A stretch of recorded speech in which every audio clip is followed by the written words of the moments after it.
Me and my family took a road trip up to Stockholm, and we went to see the Vasa. This warship, built in 1628, is perhaps Sweden's most successful failure. It's a success in the way that it's the most popular museum in the country, and a failure because it sank after about 1300 meters of voyage from the shipyard. It's pretty big. And they've also got this scale model in the size of 1 to 10. It's also pretty big. And looking up it up close gives me ideas.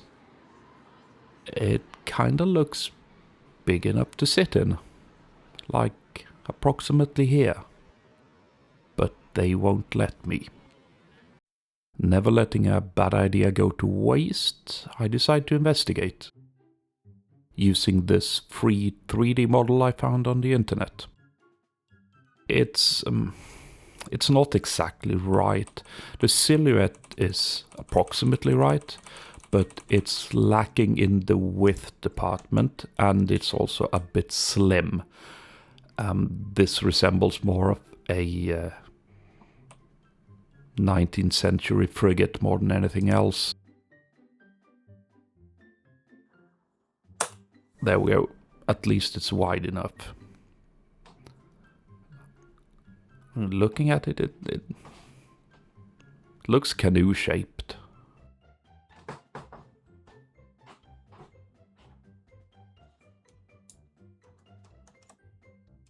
So, using a blender armature, let's check if we can fit.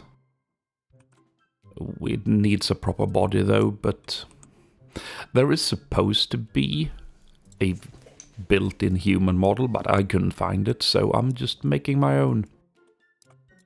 Little hands, legs,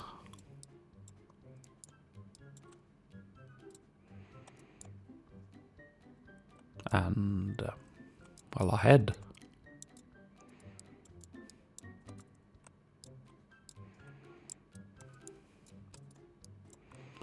It doesn't need to be pretty, it just needs to somewhat represent a human. It is missing something though. I mean, the guy is gonna ride the Vasa. Of course he's gonna be happy. Everyone who rode the Vasa back in the day were really happy. For about 1300 meters or so.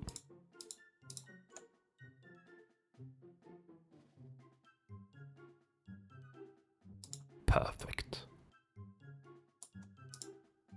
So, maybe we should smooth him a little bit.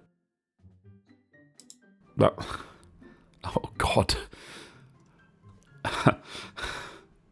It turns out you have to connect the two halves before smoothing it, so, oh, there we go.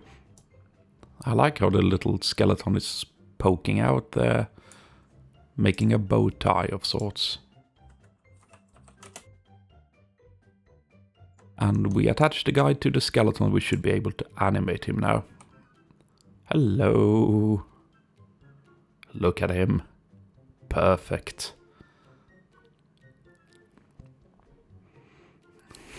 Wee. Do you want to ride the Vasa?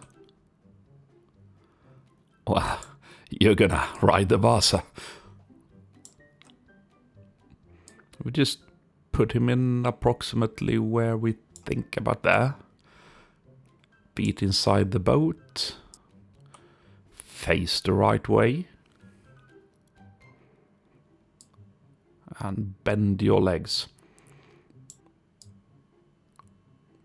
I don't think I can bend my legs like that. And arms inside the ride at all times. And we plop him down.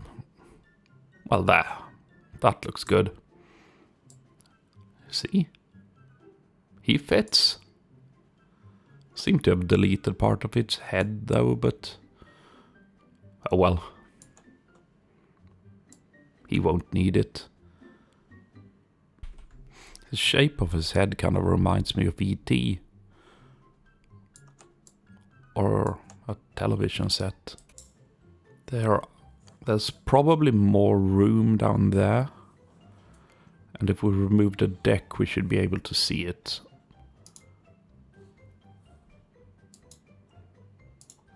I mean, look at him. He fits perfectly. I mean, the boat is approximately the size of a canoe. And maybe even a two-man canoe. The crewman can fit between the mainmast and the foremast, perhaps. Still plenty of room.